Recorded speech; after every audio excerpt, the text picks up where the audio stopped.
윤석열의 가장 큰 정치적 우군, 일본 극우들마저 윤석열과 결별을 선언했다, 이런 소식이 전해졌습니다.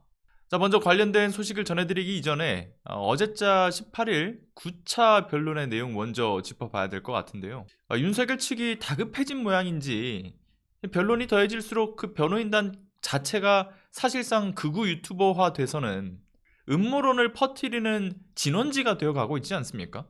이번에도 정말 장황한 헛소리들을 늘어놨는데, 이를테면 중국의 하이브리드전 타령을 하면서 위키백과에서 몇 가지 사례를 소개하고 있다. 그 중에 하나가 북한의 오물풍선, 중국 정부의 후원을 받는 해커들이 세계 각국을 상대로 해서 벌이는 해킹 등이 이에 속한다. 그게 바로 하이브리드전이다.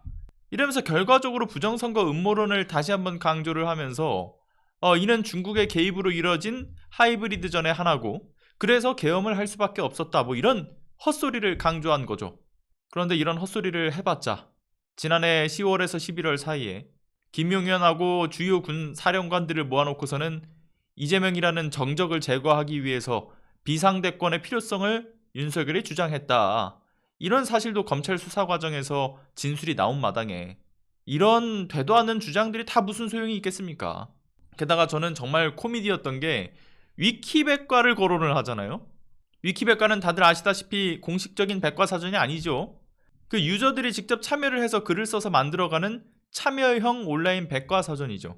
그 말인즉슨 확실한 팩트가 체크되지 않는 거짓 정보에 대한 오염 문제가 계속해서 제기되고 있는 곳인지라 이게 사전이라기보다는 그냥 제멋대로 정보를 저장하는 그냥 생각 저장소 같은 개념이지 않습니까? 그런데 여기에 담긴 내용을 가져다가 헌재에서 변론을 한다라는 게 얼마나 이게 진짜 민망한 일입니까? 그리고 또 하나는 중앙선관위도 친중화되어 있다라는 점을 강조했던 부분도 황당했죠. 선관위 공식 유튜브 채널에 올라간 시리즈 영상 중에서 중국 정치인에 대한 것도 다뤘던 것을 보면 선관위의 친중 분위기가 어느 정도에 이르렀는지 명백히 알 수 있다.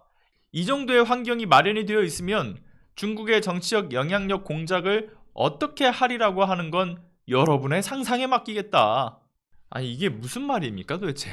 그러니까 근거가 있는 얘기가 아니라 그냥 우리의 상상력을 동원해서 말씀드리는 거니까 여러분들도 같이 상상해 봐요, 이런 거잖아요. 아무튼 결과적으로 좀 더 짧게 요약해서 말씀드리면 부정선거, 댓글 공작, 남녀 갈라치기, 교육 현장에서 이제 한자를 가르치는 거나 후쿠시마 오염수가 안전한데도 안전하지 않다라고 공격하게 만들었던 것도 모두 중국의 하이브리드전에 의한 것이다. 그런데 이걸 왜 언론들이 짚어내지 못했나? 이건 못한 게 아니라 안 한 건데, 그 이유는 지금까지 언론 노조에서 장악을 하고 있어서고 이들이 친중이라서 그렇다, 이런 망상을 변론 과정에서 입 밖으로 꺼내듭니다. 정말 가지가지한다 싶죠. 상황이 이러하니 정말이지 오죽하면 윤석열 정권에 있어서 가장 든든한 우군이었던 일본 극우 세력들조차도 절레절레 한다는 거 아닙니까?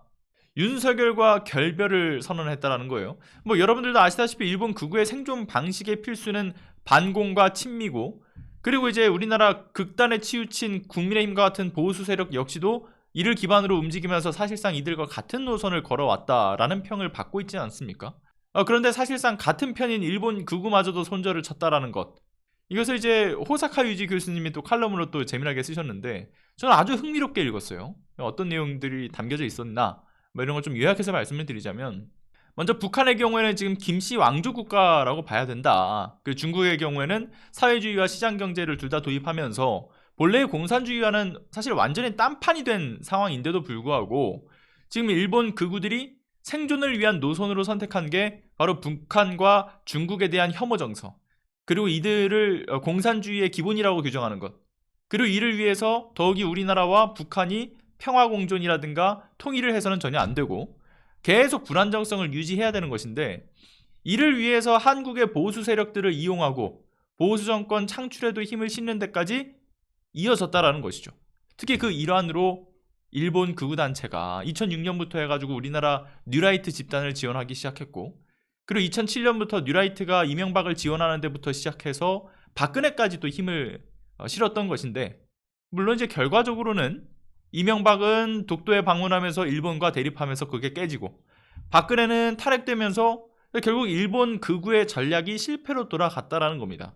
그리고 이어진 문재인 정권에서는 중국 스파이 정권이라는 프레임을 내걸면서 보수 언론과 함께 혐한 혐중 정서를 본격적으로 심기 시작했고, 특히 윤석열 정권이 탄생한 이후에 그 정권의 그 낮은 지지율을 보고서 이제 위기감을 느낀 일본 극우들이 배후에서 또 뉴라이트 세력을 정부 요직에 대거 심어놓는 방식으로 지원 사격을 하면서 이 정권 하에 또 그 많은 어떤 친일적 발언과 행보들이 공공연하게 이렇게 추진되고 밝혀지게 됐던 것인데, 특히 이 정권이 한미일 군사 동맹을 통해서 북한, 중국과는 실제로 뭐 전쟁도 불사한다라는 그런 계획과 같이 이 방식이 일본 극우의 사고방식과 일치되게 움직였다라는 점, 그리고 이번 내란 사태의 경우에도 북한을 자극해서 한반도를 어떤 전쟁의 위기로 몰고 가는, 전쟁을 일으켜서 외환 유치 작전에 대한 정황이 나왔던 것도 같은 맥락이라는 거예요. 다만 윤석열은 여기에 한 발 더 나아가서는 내란 이후에 강력한 반공정권 수립을 통해서 우리나라 내 진보 세력을 일소하려는 목표를 갖고 있었다는 점 등이 일본 그보다는 조금 더 선을 넘어간 것으로 보는 것이고요. 그런데 이제는 일본 극우도 윤석열을 더 이상 옹호할 생각이 없다라는 겁니다.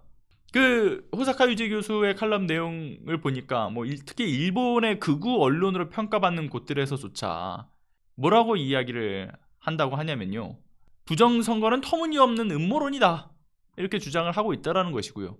이제는 한국이 논리적 어떤 보수 세력을 재건해야 된다라는 등의 얘기를 내보내고 있는 등 손절각을 세운 상황인데, 뭐 물론 그랬다고 해서 일본 극우가 우리 정치에 손을 완전히 떼고 자신들의 생존 기술을 버리려고 하는 거냐?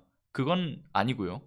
다음 대선에서 우리나라의 보수 진영이 다시 승리해야 되기 때문에 한국의 폭동 세력을 보수 전체주의라고 비난하면서 일부의 집단 마냥 손절을 치고 다음을 기약하자라는 것이죠. 특히 그 수괴인 윤석열을 쳐내는 것이 가장 기본인 것이고요. 아무튼 윤석열에게 있어서 가장 큰 정치적 뒷배인 일본 극우들마저 손절을 쳤다라는 얘기. 아무리 반중 친미를 강조하는 일본 극우들이어도 윤석열과 함께 가기는 힘든 모양입니다. 윤석열의 망상도 문제고, 심지어 그의 감정이 컨트롤도 안 돼가지고 삐져서 계엄하고 삐져서 정적을 제거하려고 하고, 일본 극우들도 얘는 도저히 안 되겠다 싶은 거겠죠. 뭐 우리의 입장에서는 일본 극우나 윤석열이나 독인 개긴인데 말입니다. 여러분의 구독과 좋아요, 알람 설정, 그리고 소중한 후원은 시사발전소 운영에 있어 정말 큰 힘이 됩니다. 끝까지 시청해주신 여러분 감사합니다.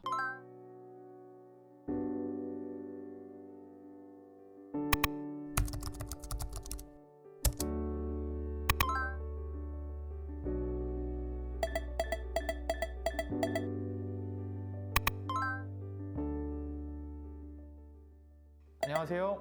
시사발전소 소장 한지입니다.